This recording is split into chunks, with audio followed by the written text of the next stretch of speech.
تو کامیاب وہ ہے جو پاک ہو، وَذَكَرَ اسْمَ رَبِّهِ فَصَلَّى، اور کامیاب وہ ہے جس نے اللہ کو یاد کر کے نمازیں ادا کر لی۔ تو پاک رہا کرو، نمازیں پڑھو۔ اور نماز کیسے پڑھو؟ کون نمازی کامیاب ہے؟ نمازی بھی تو کئی طرح کے ہیں۔ اللہ تعالیٰ قرآن میں فرماتا قَدْ أَفْلَحَ الْمُؤْمِنُونَ، وہ ایمان والے کامیاب ہیں۔ کون ایمان والے؟ الَّذِينَ هُمْ فِي صَلَاتِهِمْ خَاشِعُونَ، وہ ایمان والے کامیاب ہیں جو اپنے نمازوں میں خشوع کرتے ہیں۔ خشوع کا مطلب جب نماز پڑھتے ہیں تو سوچتے ہیں کہ میں اللہ کو دیکھ رہا ہوں، اللہ مجھے دیکھ رہا ہے، اس کا مطلب خشوع۔ اس طرح جو نماز پڑھتا ہے، لیکن آج نماز بھی پڑھتے ہیں، اللہ جانے کیا کرتے ہیں۔ مولانا عبدالمصطفیٰ حاتمی علیہ رحمہ نے لکھا کہ 5 تبلیغی نماز کی تبلیغ کے لیے نکلے۔ راستے میں یہ ظہر کے وقت آوا دریا پڑی تو 5 ڈول دریا سے وضو بنائے، ان کے بعد نماز پڑھی، میں ایک امام بنا، 4 مقتدی بنے۔ دریا کے کنارے پڑھ رہے تھے، امام صاحب پڑھاوت رہا ہے، اتنے میں دریا میں کونوں چیز زور سے کودی۔ ایک نمازی دوسرے سے کہتے کون چیز کودی ہے رہے؟ تو دوسرا کہتے مچھلی ہوئے اور کہا ہوگا۔ تیسرا کا کہتا تم سب کی نماز ٹوٹ گئی۔ تو امام صاحب کہتے میں نہیں بولا، میری نہیں ٹوٹی۔ نماز بھی پڑھتے بات بھی کرتے۔ اور ایسے کھنا پوروا میں ہمارے یہاں مسجد میں پہلے گاؤں میں بجلی نہیں تھی، موم بتی جلتی تھی۔ ایک دن عشاء کی نماز ہم پڑھائی کرائے اور 2 رکعت پڑھاوا، تیسرے دن کھڑے گئے تو موم بتی اب جائے گا اندھیرا۔ اب تیسری رکعت کے سجدہ پہنچے تو دیکھا اجڑ۔ پھر 4 رکعت پڑھیں، جب سلام پھیرا تو دیکھا کہ بیٹری جلے، تو ہم کہیں بیٹریا کو جلے سو۔ ایک حاجی صاحب بولے کہیں نظر جب موم بتیاں بجھائے گا رہا ہے، تو جب ہم سجدہ پہنچے تو ہم ڈھونڈ کے جلائے دے رہا ہے۔ ہم کا بتاؤ ایسے نمازی پڑھتے نماز اور ڈھونڈتے بیٹری، ایسے نمازی کامیاب نہیں ہو سکتے۔ قرآن یہ کہتا ہے قَدْ أَفْلَحَ الْمُؤْمِنُونَ، وہ ایمان والے کامیاب ہو گئے۔ الَّذِينَ هُمْ فِي صَلَاتِهِمْ خَاشِعُونَ، جو اپنی نمازوں میں خشوع کیا کرتے۔ اے لوگوں، نماز اس طرح پڑھو کہ اللہ تمہیں دیکھ رہا ہے۔ حضور فرماتے تعبد اللہ ترا، تم اللہ کی عبادت اس طرح کرو کہ تم خدا کو دیکھ رہے ہو۔ وَإِن لَّمْ تَكُن تَرَىٰ، اور اگر تم خدا کو نہیں دیکھ سکتے تو اتنا عقیدہ ضرور رکھو کہ فَإِنَّهُ يَرَاكَ، کہ بے شک وہ تمہیں دیکھ رہا ہے۔ تو کامیاب وہی ہے جو صاف ستھرا ہوا اور نمازوں کو ادا کر لیا۔ یہ غوث اعظم ایک زمانہ ہو گیا، کتنی صدیاں گزر گئی، لیکن آج غوث اعظم کی یاد ہر جگہ ہو رہی۔ کیوں؟ وہ کامیاب ہو گئے، انہوں نے پاکی حاصل کی، نمازیں پڑھی، اور ایسی نماز پڑھی کہ 40 سال تک عشاء کے وضو سے فجر کی نماز ادا کی۔ تو ایسا کامیاب ہوئے کہ زمانہ قیامت تک غوث اعظم کو بھلایا نہیں جائے گا، اس لیے کہ انہوں نے کامیابی حاصل کی۔ اے میرے دینی بھائیوں، ہم کو آپ کو بھی چاہیے کہ پاک و صاف رہیں، اور اذان ہو تو ہم مسجدوں کی طرف توجہ کریں، نماز پڑھیں۔ غوث پاک رضی اللہ تعالیٰ عنہ کیسے پیر تھے۔ آج تو ہر پیر اپنے ساتھ کوئی نہ کوئی مولانا رکھا ہے، کائے کھاتے جانا کچھ نہیں، پیر بن گئے تو مرید مسئلہ پوچھئے تو بتائی تو ایک مولانا رکھا تھا ساتھ، کہ وہ مسئلہ ہے تو مولانا بتائی، اب آگے لفافہ لے کوئی تو ہی لے، کہیں نہیں روپیہ ہی لے ہے، مسئلہ بتائی مولانا۔ لیکن غوث پاک کیسے پیر تھے، اتنے بڑے مفتی تھے حضرت غوث پاک، خود کہا کرتے تھے درست العلم حتی صرت قطبا، میں نے اتنا علم حاصل کیا کہ میں قطب ہو گیا۔ اور آج کل اللہ جانے کہاں سے پائے گئے لوگ کہتے ہیں فقیر اور مولویانہ میں، یا فقیری میں یا کبھو نہیں بنے، فقیرانہ الگ ہے، مولویانہ الگ ہے۔ بتاؤ بغیر مولویانہ کے فقیری کیسے آ سکتے؟ لہذا غوث پاک رضی اللہ تعالیٰ عنہ کی زندگی کو بھی نظروں کے سامنے رکھو۔ ایک دفعہ بغداد کی گلی سے غوث پاک گزر رہے تھے، ایک نوجوان آیا اور آتے آتے نہ بات نہ چیت کھینچ کر تماچا غوث پاک کے چہرے پہ مارا، تو غوث پاک نے اس سے بدلہ نہیں لیا، روایتوں میں کہ غوث پاک نے اپنا دوسرا رخ گھما دیا، کالو اس پر جب دوسرا گال گھمایا تو نوجوان شرمندہ ہوا کہ عبد القادر بغیر غلطی کے میں نے تماچا مارا تو تم کو بدلہ لینا چاہے، بجائے بدلہ لینے کے تم نے رخ پیش کر دیا۔ تو غوث آدم نے کہا تھا کیا بدلہ لیں تم نے میرے اوپر احسان کیا، ہاں وعدہ کرتا ہوں کہ اگر اللہ تعالیٰ نے قیامت کے دن مجھے جنت دیا تو میں بغیر تمہیں ساتھ لیے جنت میں نہیں جاؤں گا۔ ارے وہ اور شرمندہ کہا میں نے کیا احسان کیا؟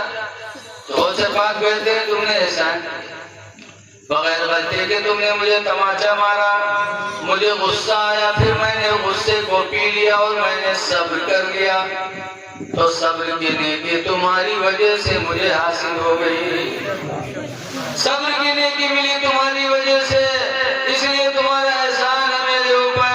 اگر اللہ نے کل قیامت کے دن مجھے جنت دیا تو بغیر تمہیں ساتھ لیے جنت میں نہیں جاؤں گا۔ یہ غوث پاک کا کردار، صبر کرتے تھے، غوث پاک بدلہ نہیں لیتے، کیوں؟ نبی کے امتی تھے، نبی کی اولادوں میں تھے، اسی لیے نبی کے بارے میں کہنے والے نے کہا ہے کہ سلام اس پر کی جس نے بادشاہی میں فقیری کی، سلام اس پر کی جس نے گالیاں سن کر دعائیں دی۔ تو غوث پاک نے نبی کی سنت کو عام کیا، اس لیے بدلہ نہ لو، صبر کرو، غوث اعظم کے ماننے والوں صبر کرو۔ لیکن ایک بات یہاں سوچو، غوث پاک نے کہا تھا اگر میں جنت میں گیا، اگر اللہ نے مجھے جنت دی تو میں تمہیں بغیر لیے ساتھ جنت میں نہیں جاؤں گا۔ پتا چلا کہ غوث اعظم کو اپنے نماز اور روزہ پہ ناز نہیں تھا، اللہ کی رحمت پہ ناز تھا۔ کہا تھا اگر اللہ مجھے جنت دے گا، یعنی اگر اللہ اپنی مرضی سے جنت دے گا۔ مومن کا معاملہ ہے کہ ہر کام کو اللہ کی چاہت پر چھوڑے، اگر اللہ چاہے، اسی لیے ہم آپ انشاءاللہ لگاتے ہیں۔ ایک پیغمبر تھے حضرت سلیمان علیہ السلام، ان کے نکاح میں 100 بیویاں تھیں۔ کتنی بیوی تھی؟ 100۔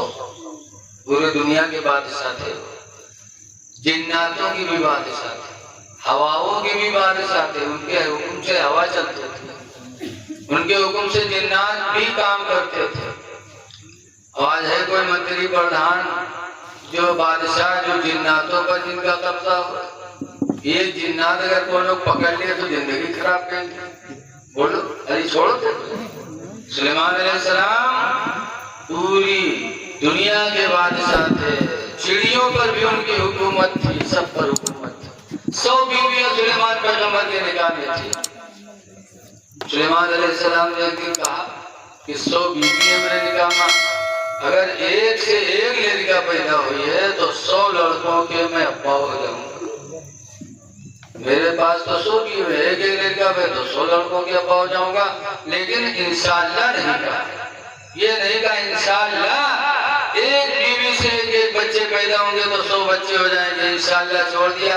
ایسے کہہ دیا کہ 100 بیویاں ایک ایک لڑکے پیدا ہوں گے، 100 لڑکوں کا باپ ہو جاؤں گا۔ تو لکھا ہے روایتوں میں کہ 100 بیویوں کے باوجود ایک لڑکا بھی کوئی پیدا نہیں ہوا سلیمان پیغمبر، کسی بیوی سے کوئی بچے نہیں ہوئے۔ اللہ تعالیٰ بڑوں کا امتحان بہت لیتا ہے، اللہ نے دنیا میں سب سے زیادہ امتحان نبیوں کا لیا۔ حضرت زکریا کے زمانے میں ایک بادشاہ رہا، وہ اپنے سالی پر دیوانہ ہوئی ہو، جیسے آج کل ہوتا ہے کہ بڑی بیٹیا کے لڑکا بچہ ہوئے تو چھوٹے بیٹے کو پٹھائی دی ہے وہاں کام کرے گا، وہاں پٹھائی کام کرے، وہاں دھیرے دھیرے اوکا پٹیا گیا، اور جب بیٹے کو پسالی پٹیا گیا تو محرو لدیا ہوئی۔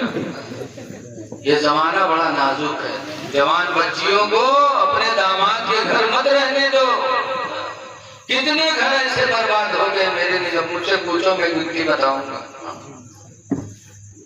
سالی جوان ہے لے کے چلے گئے گھر، کام کاج کروا رہے ہیں، اس کے بعد پھر نفس شیطان انسان کا کھلا ہوا دشمن ہے، نہیں بیچنا چاہیے، منع ہے بیچنا، لکھا ہے الحم کالموت، دیور تو موت کی طرح ہے، موت پھٹارا کا پھٹارا جانا، اس سے بچنا ضروری ہے۔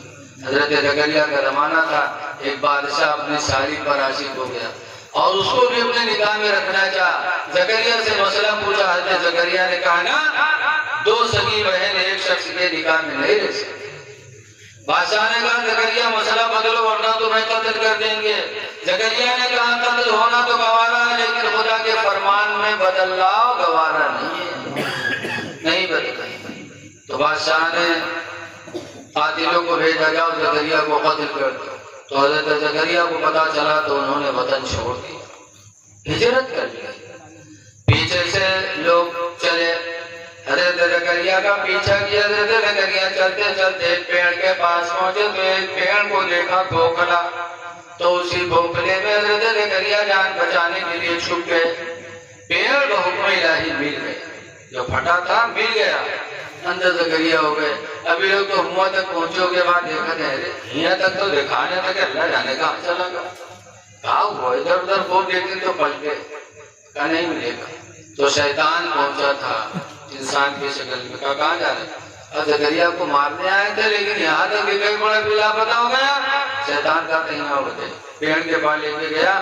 تو جب زکریا کھلے تھے اور پیڑ ملا تھا تو زکریا کے چادر کا ایک کونا باہر رہ گیا تھا۔ شیطان نے دکھایا، کہا دیکھو یہ چادر کا کونا اسی کے اندر ہی ہے۔ تو کہا تب کیسے کیا جائے؟ کہا آرا لاؤ۔ آرا لایا گیا اور پیڑ کو چیرا گیا۔ جب چیرتے چیرتے حضرت زکریا کے سر پہ آرا پہنچا تو اللہ نے کہا زکریا اف نہ کرنا، ورنہ صبر کرنے والوں کی لسٹ سے تمہارا نام ختم ہو جائے گا۔ حضرت زکریا نے اف تک نہ کیا، آرا چلا، زکریا کے جسم کے دو ٹکڑے ہو گئے۔ انا للہ و انا الیہ۔ پتا چلا اللہ نے نبیوں کا امتحان بہت لیا ہے، جو جتنے نیک ہوتے ویسے ان کا امتحان ہوتا ہے۔ سلیمان پیغمبر نے صرف اتنا نہیں کہا تھا، انشاءاللہ نہیں کہا تھا، تو 100 بیویوں کے باوجود ایک لڑکے تھے۔ اس لیے انسان کو چاہیے کہ ہر کام خدا کی مرضی پر چھوڑ دے۔ لیکن آج ہم لوگوں کو اپنے اسباب پر گھمنڈ ہے کہ زمین ہے تو ہم تو روزی پائیں گے ہی، چاہے جیسے ملے، گھمنڈ نہ کرو۔ مولانا عبد المصطفیٰ آدمی اپنی کتاب میں لکھتے ہیں کہ گاؤں میں ایک شیخ صاحب رہا، گھوڑا لے جاتا رہا، اتفاق سے وہاں سے مولوی صاحب آتا رہا ہے۔ مولوی صاحب کے شیخ جی کی ملاقات ہوئی، مولوی صاحب نے السلام علیکم شیخ جی، شیخ کے وعلیکم السلام۔ مولوی صاحب کہیں کہاں جا رہے ہیں؟ کہیں بازار جا رہا ہے گھوڑا لینے۔ کہیں گھوڑا لینے بازار جا رہے ہیں؟ کہیں نہ، انشاءاللہ کہہ لو کہ انشاءاللہ بازار جا رہا ہوں گھوڑا خریدنے۔ کہ جب تو مولوی کے یہی نہیں سمجھ میں آتا، جب گھوڑا بازار میں بکتے روپیہ میرے جیبے میں تو انشاءاللہ کی کون ضرورت ہے؟ کہا رہے نہیں انشاءاللہ لگا لو۔ کہ مولوی چلے جاؤ سامنے سے۔ مولوی بیچارے آج جگہ کہوں نہ تے پر نہیں چلتے، مولوی پر چلتے، جگہ حکومت کہوں نہ چلی، مسجد کے امام پر اپن حکومت چلاؤ، مولوی بھی چلو چپ۔ سیٹ جی گئے مارکیٹ، گھوڑا مارکیٹ ہوا گئے، گھوڑا دیکھیں پسند کی، بات چیت تھی کہ پیسہ ویسا طے ہوا۔ اس کے بعد سیٹ جی جیب میں ہاتھ ڈالیں تو ہاتھ نیچے چلا گیا۔ اب دیکھیں گے جو جیب کٹ کا روپیہ ہے یہ نہیں، سیٹ جی کے جہاں سانس رہا ہے وہی روپیہ۔ تھوڑی دیر بعد جب سکون ملا تو لوٹے، واپس گھر آئے، اور جب گاؤں آئے تو وہی مولوی سے پہلے ملاقات ہوئی ہے۔ مولوی صاحب سے سلام کیا، السلام علیکم۔ مولوی صاحب کہیں سیٹ جی گھوڑا لائے؟ سیٹ جی نے کہا مولوی صاحب انشاءاللہ وہ بازار پہنچا، پھر انشاءاللہ گھوڑا مارکیٹ میں بھی گیا، انشاءاللہ گھوڑا بھی دیکھا، انشاءاللہ گھوڑا پسند بھی آ گیا، انشاءاللہ دام دکان بھی طے ہو گیا، انشاءاللہ جیب میں ہاتھ ڈالا تو انشاءاللہ نیچے چلا گیا۔ تو مولوی کہا کہ انشاءاللہ کے ٹائم ختم ہے، جب ٹائم رہا تب تم نے کیا نہیں، اب انشاءاللہ کی رٹ لگایا۔ مومن کی شان ہے کہ اپنا ہر کام خدا کی مشیت پر چھوڑ دے۔ لہذا لوگوں کامیابی حاصل کرو، پاک و صاف رہو، نمازوں کی پابندی کرو، اور بس زیادہ وقت آپ کا نہ لے کر کے دیکھیے یہ بڑا پرفتن دور ہے۔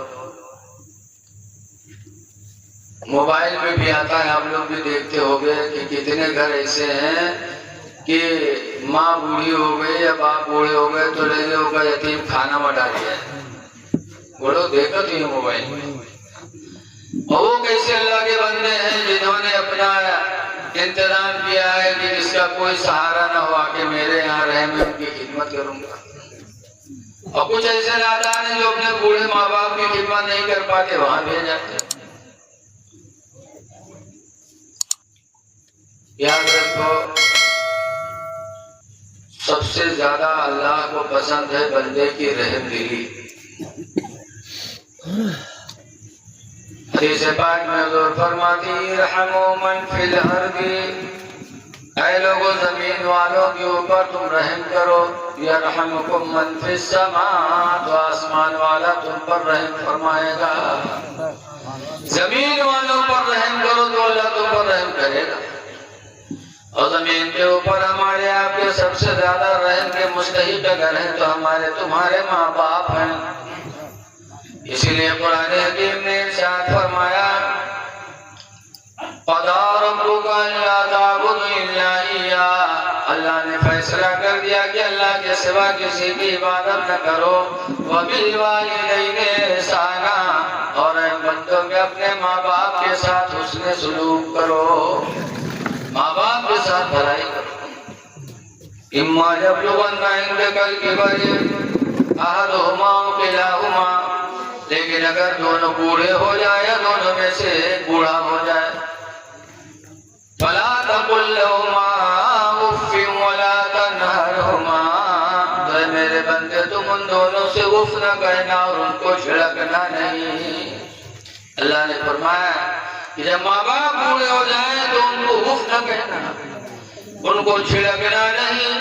وَقُلْ لَهُمَا قَوْلًا كَرِيمًا، اور اے میرے بندے تو ان دونوں سے میٹھی بولیاں بولنا۔ قرآن کہتا ہے قول کریم سے بات کرنا، نہ ان کو اف کہنا نہ ان کو چھڑکنا، اور ان سے اچھی بولیاں بولنا۔ وَخْفِضْ لَهُمَا جَنَاحَ الذُّلِّ مِنَ الرَّحْمَةِ، اور ان کو دیکھنا تو اپنے بازوؤں کو رحم دلی سے جھکا لیا کرنا۔ یہ ہے ماں باپ کا ادب۔ وَقُلْ رَبِّ ارْحَمْهُمَا، اور اے میرے بندے تم مجھ سے دعا کرنا رب ارحمهما، کہ پروردگار ان دونوں پر تو رحم فرما، کما ربیانی صغیرا، جیسے میرے بچپن میں دونوں میرے اوپر مہربانی کیا کرتے تھے۔ اللہ نے کس طرح ماں باپ کے تعلق سے بتایا کہ بوڑھے ہو جائیں گے تو نہ کہنا، ان کو چھڑکنا نہیں اور ان سے میٹھی بولی بولنا، اور جب ان کو دیکھنا تو اپنے بازوؤں کو رحم دلی سے نیچے کر دیا کرنا، اور ان کے لیے دعا بھی کرنا۔ لیکن آج ہم ماں باپ کے لیے دعا نہیں کر پاتے۔ دعائیں کرو ماں باپ کے لیے، ان کی تعلیم کرو۔ آج کل آدمی دعا کس کے لیے کرتا؟ ماں باپ کے لیے نہیں کرتا۔ سچی حکایت میں مولانا منور بشیر نے لکھا ہے کہ حضرت عیسیٰ علیہ السلام کا زمانہ تھا، ایک آدمی دعا بہت مانگے، وہ دعا قبول نہیں ہوئے، اور عیسیٰ علیہ السلام جو دعا کرتے قبول ہو جاتی۔ اندھے کے سر پہ ہاتھ پھیر دیتے عیسیٰ علیہ السلام تو روشنی آ جاتی، کوڑھی کے ہاتھ بدن پہ ہاتھ لگا دیتے تو کوڑ پن چلا جاتا، مردے کو کہہ دیتے قم بسم اللہ تو مردہ زندہ ہو گیا، کھڑا ہو جاتا۔ قرآن میں دوبری اولک وہاں والا پرسب وہی المردہ بسم اللہ، عیسیٰ کہا کرتے تھے کہ میں تو اندھوں کو ٹھیک کر دیتا ہوں، گنجوں کو ٹھیک کرتا ہوں، مردوں کو زندہ کرتا ہوں اللہ کے حکم سے۔ تو گواہ عیسیٰ علیہ السلام پاس کہ عیسیٰ تم جون دعا مانگتے ہو اللہ قبول کر لیتا ہو، ہمارا تو زندگی گزر کے دعا مانگے دیکھو دعا نہیں قبول ہوئے، تو ذریعہ خدا سے کہے تو ہم لوگ دعا قبول کریں گے۔ تو عیسیٰ علیہ السلام نے اس کے بارے میں دعا کی، تو اللہ نے وہی بھیجا عیسیٰ تم کہتے ہو تو تمہارے کہنے کی وجہ سے اس کی 3 دعائیں میں قبول کروں گا، جا کے کہہ دو 3 دعا مانگ لیں تو مانگنا ہو۔ عیسیٰ علیہ السلام گئے اس کے پاس، کہا اللہ تعالیٰ تیرے لیے 3 دعاؤں کو قبول کرنے کے لیے راضی ہے، مانگ لے۔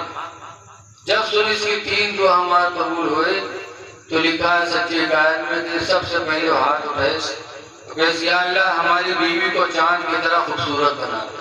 سب سے پہلو کا مہروا یاد ہے۔ اب باپ میں نہیں آتا ہے، بیوی یا اولاد نہیں آ رہا ہے، دنیا نہیں آ رہا ہے، آخرت میں سب سے پہلے مہروا یاد ہے۔ اس لیے یا اللہ میری بیوی کو چاند کی طرح خوبصورت بنا دے۔ اللہ کا وعدہ ہو چکا تھا، چاند کی طرح خوبصورت بنا دیا، چمکنے لگی، لیکن عادت ہو گئی خراب ہے، صورت اچھی سیرت بگڑ گئی۔ اب دھیرے دھیرے دونوں میں ہے تو مہمے والا، 2-4 ہفتہ کے بعد دونوں میں ہے بول چال بند، ایسی لڑائی ہوئی۔ جب بول چال بند ہو گئے تو ایک دن سارا دیکھے، 2 دن دیکھے، 3 دن دیکھے، نئے بولی مہروا تو کہ ایسی بیوی سے بن بیوی بہتر، جو بولبے نہ کرے تو کہا فائدہ۔ بجانا تر ہمارا 2 دعا باقی ہے بھی۔ باوا ایک دن جلال میں کہی اللہ اس کو کتیا بنا دیا، کتیا ہو گئی، اللہ کا وعدہ تھا کتیا ہوئے گا، کتیا پردم تھوڑ رہا تھا، ہم نکل پڑی گھر سے۔ قرآن کریم پہلا پارہ میں ہے کہ بنی اسرائیلیوں نے خدا کی نافرمانی کیا تھا تو اللہ نے ان کو بندر بنا دیا، تو اس عورت کو کتیا بنا دیا۔ جب کتیا ہوئے گا تو گھر ماں سے نکل پڑی، اب ان کے گھر ماں گھسے، ان کے گھر ماں گھسے، کو روٹی چورا ہوئے، ماری جائے تو پوں ہوئے۔ ابھی بہت پریشان کہے اللہ کا کہہ ڈالا، نہیں بول چال رہا ہے، گھرا تو دیکھت رہا ہے۔ اور لڑکا رو میں کہا بھائی کہا کہہ ڈالے، ہم لوگ اماں کی کہا کہیے، بہت پریشان، تو کہتے بھی گھبراؤ، ابھی ہماری ایک دعا باقی ہے۔ وفی ہاتھ اٹھے یا اللہ جیسے میری بیوی پہلے تھے ویسے اس کو پھر بنا، تو جیسے پہلے رہا ویسے پھر۔ تو دعاؤں کی قبولیت کا موقع ملا، لیکن ساری دعا اس نے بیوی میں لگا دیا۔ قرآن کہتا ہے میرے بندو جب دعا مانگو تو اپنے ماں باپ کے لیے دعائیں کیا، رب ارحمہما کما ربیانی صغیرا، پروردگار میرے ماں باپ پر رحم کر جیسے میرے بچپن میں رحم کیا کرتے تھے۔ نماز میں دعا مانگو تو دعا مانگو رب اجعلنی مقیم الصلاۃ، اے میرے پروردگار مجھے نماز پڑھنے والا بنا دے، ومن ذریتی، اور میری اولادوں کو بھی نمازی بنا دے، ربنا تقبل منا، اے پروردگار تو ہماری دعاؤں کو قبول کرنے والا ہے۔ پھر اللہ سے دعا مانگتے ہیں نماز میں، ربنا اغفر لی ولیوالدی، اے اللہ میری مجھے بخش دے، میرے والدین کو بخش دے۔ تو نماز میں بھی ماں باپ کے لیے دعا مانگی جائے، باہر بھی دعا مانگی جائے، اس لیے ماں باپ کی خدمت کرو، اللہ تعالیٰ ان کے وسیلے سے آپ پر رحم کرے گا۔ دعا ہے کہ اللہ تعالیٰ اس محفل کو قبول فرمائے، اور جن لوگوں نے بھی اس میں حصہ لیا اللہ تعالیٰ انہیں اس کی بہتر جزا عطا فرمائے۔ تو حضور صلی اللہ علیہ وسلم کی زندگی کو آپ مد نظر رکھو، حضور کی زندگی ہمارے تمہارے لیے نمونے عمل ہے۔ بولی وہ بولو جس سے کسی کو تکلیف نہ ہو، ادھر کی ادھر لگاؤ نہیں، اور ہمیشہ ایک دوسرے پر رحم کرو تو اللہ تعالیٰ آپ پر رحم فرمائے۔ اللہ ان چند باتوں کو قبول کرے اور اس پر عمل کی توفیق عطا فرمائے۔ شیرین آ گئی ہے، کھڑے ہو جائیے، صلاۃ و سلام۔